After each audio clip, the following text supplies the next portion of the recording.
Welcome back. Basavaraj sir, ನಂದು ಸರಳ ಪ್ರಶ್ನೆ, ಬಹುಶಃ ಅವರಿಗೆ ಅದು ಬರ್ನಿಂಗ್ ಕ್ವೆಶನ್ ಅಂತ ಅನಿಸ್ಬೋದು ಸರ್ಕಾರದವರಿಗೆ. ಕೃಷಿ ಮಂತ್ರಿ ಅಂತಿಲ್ಲ, ಈಗ ನಾವು ಕೇಳೋಣ ಅಂದರೆ ಯಾರನ್ನು ಕೇಳಬೇಕು? ಮುಖ್ಯಮಂತ್ರಿನ ಕೇಳೋಕ್ಕಾಗಲ್ಲ ಸರ್. ನಾನು ಮುಖ್ಯಮಂತ್ರಿ ಕೇಳ್ಬಿಟ್ರೆ ಗೃಹ ಮಂತ್ರಿಗಳು ಬರ್ತಾರೆ, ಪ್ರಿಯಾಂಕ್ ಖರ್ಗೆ ಅವರು SAR ಹೇಳ್ತಾರೆ, ರೀ ಮುಖ್ಯಮಂತ್ರಿ ಮನ್ಮನೆಗೆ ಹೋಗೋಕ್ಕಾಗುತ್ತೇನ್ರಿ ಅಂತ. ಹಾಗೆ ಇಲ್ಲೂ ನಾವು ಮನ್ಮನೆಗೆ ಅಥವಾ ಜಿಲ್ಲೆಗೆ ಮುಖ್ಯಮಂತ್ರಿನ ಕಳ್ಸೋಕ್ಕಾಗುತ್ತೇನ್ರಿ ಅಂತ ಕೇಳ್ಬಿಟ್ರೆ ಭಯ ಆಗುತ್ತೆ, ಉತ್ತರ ಸಿಗಲ್ಲ. ಏನು ಮಾಡಬೇಕು ರೈತರು? ಗೋಶಾಲೆಗಳು 120, 130 ಮುಚ್ಚಿದ್ದಾರೆ. ಈಗ ನೀರಿಲ್ಲ ಅಂದ್ರೆ ಒದ್ದಾಡ್ ಸಾಯ್ಬೇಕವು, ತೆಗಿಬೇಕಾಗಿರೋರು ಕ್ಲೋಸ್ ಮಾಡಿಸಿದ್ದಾರೆ. ರೈತರಿಗೆ 70-75% ಬಿತ್ತನೆ ಆದ್ಮೇಲೆ ಹೇಳ್ತಾರೆ ನೀವು ಮಳೆ ನೋಡ್ಕೊಂಡು ಬೆಳೆ ಹಾಕ್ರಪ್ಪ ಅಂತ. ಏನ್ ಮಾಡಿ ಸಾಯ್ಬೇಕು ಸರ್ ನಾವು ಹಂಗಾದ್ರೆ ರೈತರು? ಮೊದಲನೇದ್ದು, ಕೃಷಿ ಮಂತ್ರಿ ಇಲ್ಲ ಅಂದ್ರೆ ಕೃಷಿ ಮಂತ್ರಿ ಸ್ಥಾನ ಖಾಲಿ ಇದೆ ಅಂತ ಅಲ್ಲ. ಯಾವ ಮಂತ್ರಿ ಮಾಡಿರೋದಿಲ್ವೋ ಆ ಎಲ್ಲ ಇಲಾಖೆಗಳು ಮುಖ್ಯಮಂತ್ರಿ ಪದದಲ್ಲಿರ್ತವೆ. ಕೇಳ್ಬೋದಾ ಸರ್? ನನ್ನ ಕೇಳಲೇಬಹುದು, ಕೇಳಲೇಬೇಕು. ಮನ್ಮನೆಗೆ ಯಾರು ರೈತರು ಮನೆ ಕಳಿಸ್ತೀರಾ ಅಂತ ಕೇಳ್ಬಿಟ್ರೆ ಕೇಳಲೇಬೇಕು. ಈಗ ನೀವು ಬೇರೆಯವ್ರನ್ನ ಅಪಾಯಿಂಟ್ ಮಾಡಿಲ್ಲ ಅಂದ್ರೆ ಆ ಖಾತೆ ನಿಮ್ಮ ಹತ್ರನೇ ಇದೆ, ಮುಖ್ಯಮಂತ್ರಿ ಹತ್ರನೇ ಇದೆ ಆ ಖಾತೆ. ನೀವು ಕೌನ್ಸಿಲ್ ಆಫ್ ಮಿನಿಸ್ಟರ್ ಲಿಸ್ಟ್ ನೋಡಿ. ಸ್ಟೇಟ್ಮೆಂಟ್ ನಿಮ್ ಗಮನಕ್ಕೆ ಇನ್ನೇನು ಬಂದೇ ಬಂದಿರುತ್ತೆ ಸರ್. ಪ್ರಿಯಾಂಕ್ ಖರ್ಗೆ ಅವ್ರು ಹೇಳ್ತಾರೆ ಮನ್ಮನೆಗೆ ಪ್ರಿಯಾಂಕಾ ಎಂತದ್ದು DK ಶಿವಕುಮಾರ್ ಹೋಗಕ್ಕಾಗತ್ತೇನ್ರಿ ಅಂತಾರೆ. ಅದಕ್ಕೆ ಸರ್ ಭಯ. ಓಟ್ ಬೇಕಾದ್ರೆ ಹೋಗೋದಿಲ್ವಾ? ಓಟ್ ಕೊಡಿ ಮನೆ ಮನೆಗೆ ಕೈ ಮುಗಿಯೋದಿಲ್ವಾ? ಕೆಲ್ಸಕ್ಕೆ ಮಾಡ್ಬೇಕಾದ್ರೆ ಹೋಗಕ್ಕಾಗಲ್ವಾ? ಎಂತ ಮಾತು? ಪರಿಹಾರ ಕೊಡಕ್ಕೆ NDRF ಅಡ್ಡ ಬರುತ್ತೆ ಇವರಿಗೆ. ಬಂದೆ ಪರಿಹಾರ ಕೊಡಕ್ಕೆ NDRF ಟೆಕ್ನಿಕಲ್ ಸಮಸ್ಯೆ ಬರುತ್ತೆ.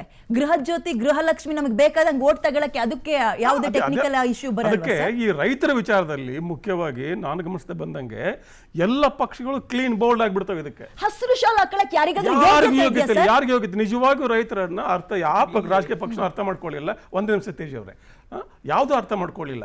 ಈಗ ಅಲ್ಲಿಂದ ಬರೋ ಆಮ್ ಆದ್ಮಿ ಪಾರ್ಟಿಯಿಂದ, ಆಮ್ ಆದ್ಮಿ ಪಾರ್ಟಿ ಇರೋದೇ ನಗರ ಕೇಂದ್ರಿತ ಪಕ್ಷ. ಅದು it is more of a municipal issues. ಅವರ ಪ್ರಣಾಳಿಕೆಯಲ್ಲ ರೈತರ ಬಗ್ಗೆ ಇದ್ರ ಬಗ್ಗೆ ಜಾಸ್ತಿ ಮಾತಾಡೋದಿಲ್ಲ. ನಾನು ಮುಗಿಸ್ತೇನೆ, ಒಟ್ಟಾರೆ ಹೇಳ್ತಿದ್ದೀನಿ ನಾನು. ನೀವು ಒಂದು ರಾಷ್ಟ್ರೀಯ ಪಕ್ಷ, ಒಂದು ರಾಷ್ಟ್ರೀಯ ಪಕ್ಷವಾಗಿ ಒಂದು ರಾಷ್ಟ್ರೀಯ ಕೃಷಿ ನೀತಿ ಎಲ್ಲ ಅವ್ರ ಹತ್ರ ಎಂಥದ್ದು ಇಲ್ಲ. ಒಂದು ಆಮೇಲೆ JDS ನಮ್ಮ ಕುಮಾರಸ್ವಾಮಿ ಅವರಿಗೆ ಬಿಡದಿಯಲ್ಲಿರೋರು ಮಾತ್ರ ರೈತರು. ರಾಯಚೂರಲ್ಲಿ ಬೀದರು, ಆಳಂದ ಅವರಾದ ರೈತರಲ್ಲ. ಅವರು ಬರದಿಂದ ಸಾಯ್ತಾರೆ, ಅಲ್ಲಿ ಹೋಗಲ್ಲ. ಇವರು ಬಿಡದಿಯಲ್ಲಿ ಮಾತ್ರ ರೈತರಿದ್ದಾರೆ. ಬಿಡದಿಯ ರೈತರನ್ನು ಕಾಪಾಡಬೇಕು. ರಾಯಚೂರು ರೈತರು ಏನ್ ಮಾಡ್ಬೇಕು, ಬೀದರ್ ರೈತರು ಏನ್ ಮಾಡ್ಬೇಕು, ಗುಲ್ಬರ್ಗ ರೈತರು ಏನ್ ಮಾಡ್ಬೇಕು? ಬರೆಯದ ಹೋಗ್ಬೇಕಲ್ಲ ಅಲ್ಲಿ ರೈತ ನಾಯಕರು. ಇವರು ತನೆ ಹೊತ್ತ ಮೇಲೆ ಇವರು ಸಿಂಬಲ್. ಆಮೇಲೆ ಕಾಂಗ್ರೆಸ್ ಅಂತೂ ಬಿಡಿ, ಇವ್ರಿಗೆ ನೀವು ಹೇಳಿದಂಗೆ ಇವ್ರದೇ ತಲೆನೋವುಗಳು. ಆಮೇಲೆ BJP ರಾಷ್ಟ್ರೀಯ ಪಕ್ಷ, ಅತ್ಯಂತ ಶ್ರೀಮಂತ ಪಕ್ಷ ಅಂತ ಹೇಳ್ಕೊತೀರಿ. ನಿಮ್ಗೆಲ್ಲ ಕಡೆ ನಾಯಕರಿದ್ದಾರೆ. ನಿಮ್ಮ ನಾಯಕರು ಎಷ್ಟು ಜನ ರೈತರನ್ನ ಹೋಗಿ ಮಾತಾಡಿಸಿದ್ರು ಉತ್ತರ ಕರ್ನಾಟಕದಲ್ಲಿ? ಸರ್ಕಾರ ಫೇಲ್ ಆಗಿದೆ, ಸರ್ಕಾರಿ ವಿಚಾರದಲ್ಲಿ ತಪ್ಪು ಮಾಡಿದೆ ಅಂತ ಎಲ್ಲರೂ ಹೇಳ್ತಿದ್ದೇವೆ. ನೀವೇನ್ ಮಾಡ್ತಿದ್ದೀರಿ? ನಿಮಗೊಂದು ಸುವರ್ಣಾವಕಾಶ ಅಲ್ವಾ ಇದು? ರೈತರ ಮತ್ತು ಮನ್ನಣೆ ಗಳಿಸೋದಕ್ಕೆ, ಜನಮನ್ನಣೆ ಗಳಿಸೋದಕ್ಕೆ. ಅವ್ರ ಕಷ್ಟಕ್ಕಾದ್ರೆ ನಿಮ್ಮನ್ನು ಮರಿತಾರ ರೈತರು? ಕಷ್ಟಕ್ಕಾದ್ರೆ ಎಂದೂ ಮರೆಯೋದಿಲ್ಲ ರೈತರು. ಇವ್ರು ಆಗೋದಿಲ್ವೇ? ಇವ್ರ ಸಮಸ್ಯೆನೇ ಬೇರೆ ಇದೆ. ವಿಜೇಂದ್ರ, ಸದಾನಂದ ಗೌಡ, ಅಡ್ಡ ಮತದಾನ, ಇವ್ರ ಸಮಸ್ಯೆಗಳೇ ಬೇರೆ. ಮತ್ತೆ ಇವ್ರು ಏನಿದ್ರು ಈ ಕಡೆ ಮೈಸೂರು ಭಾಗ, ಮೇಕೆದಾಟು, ಕಾವೇರಿ, ಇಲ್ಲಿ ಜಾಸ್ತಿ ತಲೆ ಕೆಡಿಸ್ಕೊತಾರೆ. ಯಡಿಯೂರಪ್ಪ ಸ್ವಲ್ಪ ಮಾಡ್ತಿದ್ರು, ಅವ್ರ ಪಾದಯಾತ್ರೆಗೆ ಹೋಗ್ತಿದ್ರು. ನಿಜವಾಗ್ಲೂ ಈಗ ಈ ಸಂದರ್ಭದಲ್ಲಿ ನಿಮ್ಮ ನಾಯಕತ್ವ ಮರು ಹುಟ್ಟಿಸ್ಬೇಕಂದ್ರೆ ಮೊದಲು ರೈತನ ಬೆಂಬಲ ಮಾಡ್ಬೇಕು. ನೀವು ಅಲ್ಲಿ ಹೋಗಿ TV ಸ್ಟುಡಿಯೋಲಿ ಕೂತ್ಕೊಂಡು ಸರ್ಕಾರಕ್ಕೆ ಪತ್ರ ಬರೆಯೋದು, ಎಲ್ಲರೂ ಬೇರೆ ಪತ್ರ ದೊಡ್ಡ ಕೆಲಸ ಪತ್ರ ಬರೆಯೋದು ಹಾಗಲ್ಲ. ನಿಮ್ಮ ಕೇಂದ್ರ ಕೃಷಿ ಮಂತ್ರಿ ಏನ್ ಮಾಡ್ತಾರೆ? ಅವರು ಈ ದೇಶದ ಕೃಷಿ ಮಂತ್ರಿ ತಾನೆ, ಅವರು ಕೂಡ ಮಾತಾಡೋದಿಲ್ಲ. ಅವ್ರು ಹೋದ್ರ ಈ ಕ್ರಾಪ್ ಇನ್ಶೂರೆನ್ಸ್ ಬಗ್ಗೆ ನಮ್ಮ ರೈತರಿಗೆ ಎಷ್ಟು ಜಾಗೃತಿ ಇದೆ ಅದನ್ನ ಮೂಡಿಸಬೇಕಾಗಿರೋದು. ಕ್ರಾಪ್ ಇನ್ಶೂರೆನ್ಸ್ ಔಟ್ಸೋರ್ಸ್ ಮಾಡ್ತಾರೆ. ಆಮೇಲೆ ಈಗ ಹೇಳಿದ್ರಲ್ಲ, ಈಗ ಮಳೆ ಆಧಾರಿತ ಕೃಷಿ ಮಾಡಿ ಅಂತಾರೆ. ನಿಮ್ಮ ಅಗ್ರಿಕಲ್ಚರ್ ಪಾಲಿಸಿ ಏನು? ಯಾವಾಗ ಯಾವುದನ್ನ ಬೆಳಿಬೇಕು, ಹೆಂಗೆ ಬೆಳಿಬೇಕು? ಪ್ರತಿಯೊಂದು ಜಿಲ್ಲೆಗೂ ಇವತ್ತು ಕೃಷಿ ವಿಶ್ವವಿದ್ಯಾಲಯ ಇದ್ದಾವೆ. Policy failure of all governments ಹೇಳ್ತಾ ಇದ್ದೀನಿ ನಾನು. ಎಲ್ಲ ಸರ್ಕಾರಗಳ ಸಮಸ್ಯೆ ಇದು. ಒಂದು, ನಿಮಗೆ ಈಗ ನಮ್ಗೆ ಗೊತ್ತಾಗಿದೆ ಪರಿಸರ ಇಂಬ್ಯಾಲೆನ್ಸ್ ಇದೆ, ಒಂದು ಅಸಮತೋಲನತೆ ಇದೆ. ಮಳೆ ಮತ್ತು ಪ್ರವಾಹ ಮತ್ತು ಬರ ಇವು ಬಹಳ ಅನ್ಪ್ರಿಡಿಕ್ಟೇಬಲ್ ಇರ್ತವೆ, ಯಾವಾಗ್ಲಾದ್ರೂ ಆಗ್ಬೋದು. ಇವು ಗೊತ್ತಿದೆ ನಮಗೆ. ಅದಕ್ಕೆ ನಿಮ್ಮ ಪ್ಲಾನ್ ಏನು? ಮಳೆ ಆಧಾರಿತ ಕೃಷಿಯನ್ನೇ ಎಷ್ಟು ಲಾಭದಾಯಕವಾಗಿ ಮಾಡಬಹುದು, ಹೇಗೆ ನೀವು ರೈತರನ್ನ ಟ್ರೈನ್ ಮಾಡಬೇಕು, ಆ ಒಂದು ಪಾಲಿಸಿ ಇಲ್ಲ. ಈ ರೈತರ ಬಿತ್ತನೆ ಮಾಡಿ ಬೀಜಗಳನ್ನ ಕಳ್ಕೊಂಡ್ರೆ, ಗೊಬ್ಬರದ ಲಾಸ್ ಆಗಿಬಿಟ್ರೆ ಅವ್ರಿಗೆ ಹೇಗೆ ನಾವು ಕಂಪೆನ್ಸೇಟ್ ಮಾಡಬೇಕು, ಅವರ ಕ್ರಾಪ್ ಇನ್ಶೂರೆನ್ಸ್ ಹೇಗೆ ಮಾಡಬೇಕು, ಅದು ಸರಿಯಾದ ಸಿಸ್ಟಮ್ ಇಲ್ಲ. ಅಗ್ರಿಕಲ್ಚರ್ ಕೃಷಿ ಇಲಾಖೆಯಲ್ಲಿ ಅಧಿಕಾರಿಗಳಿಗೆ ನೆಟ್ಟಿಗೆ ಗೊತ್ತಿರೋದಿಲ್ಲ. ಯಾವ ಭಾಗದಲ್ಲಿ ಏನೇನು ಬೆಳೀತಿದ್ದಾರೆ, ಎಷ್ಟು ಬೆಳೀತಿದ್ದಾರೆ, ಕೃಷಿ ಆ ಬೆಳೆ ಫೇಲ್ ಆಗಿಬಿಟ್ರೆ ಅದಕ್ಕೆ ನಾವು ಎಷ್ಟು ಪರಿಹಾರ ಕೊಡಬೇಕಾಗತ್ತೆ, ಒಂದು ಸಿಸ್ಟಮ್ಯಾಟಿಕ್ ಅಪ್ರೋಚೇ ಇಲ್ಲ. ಮತ್ತೆ ರೈತರು ಹೋಗಿ ಅವ್ರ ಕಚೇರಿ ಒಂದು ನಿಂದಲೇಬೇಕು, ನಂದು ಹಂಗಿದೆ ಸರ್ ಹಿಂಗಾಗಿದೆ. ಸ್ಕ್ಯಾಮ್ ಇದೆ ಅದರಿಂದ. ಸರ್ ನನಗೆ ಇನ್ನೊಂದು ಯಾಕೆ ನಮ್ಮ ರೈತರನ್ನ ಇಷ್ಟೊಂದು ಯಾಮಾರಿಸ್ತಾ ಇದ್ದಾರೆ ಅಂತ ಒಂದು ಪ್ರಶ್ನೆ ಬರುತ್ತೆ, ಎಲ್ಲ ರಾಜಕಾರಣಿಗಳದ್ದು ಕೇಳ್ತೀನಿ.